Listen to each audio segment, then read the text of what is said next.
Alors justement, nous rejoignons maintenant en direct Corinne Lepage, l'ancienne ministre de l'Environnement et avocate de l'homme dont le cheval est mort à cause de ces algues au mois de juillet, on l'a vu dans le reportage. Bonjour Madame Lepage.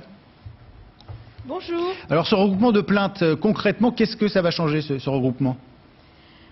Eh bien écoutez, si regroupement il y a, il est dû au choix que nous avons fait avec Monsieur Petit de saisir le procureur de la République de Paris et plus précisément le pôle santé-environnement du dossier. Pourquoi?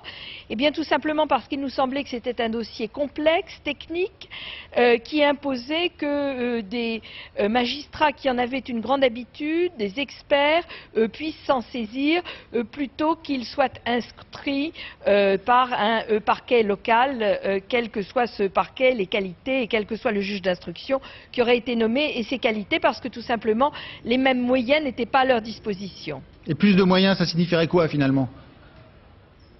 Pardon? Plus de moyens, qu'est-ce que ça changerait pour les plaignants?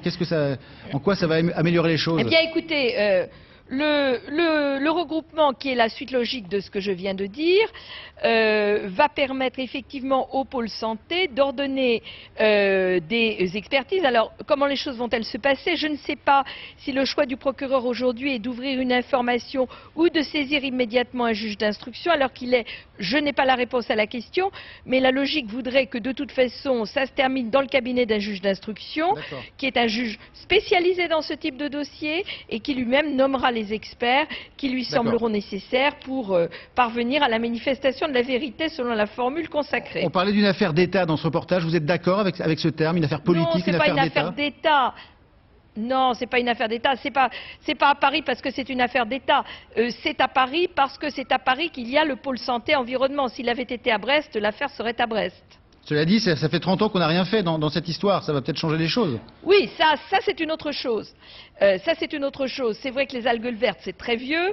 Lorsque j'ai eu l'honneur de défendre les Bretons au moment de la Moco Cadiz avec Christian Huguelot en 78, il y avait déjà des algues vertes. Voilà. Donc ça fait un sacré moment que cette affaire-là dure et qu'elle n'a pas été traitée. Il faut dire les choses comme elles sont et on par espère personne, qu'effectivement ce sera enfin de manière sérieuse. Le cas. Mais ce qui est nouveau, voyez-vous, c'est l'aspect sanitaire.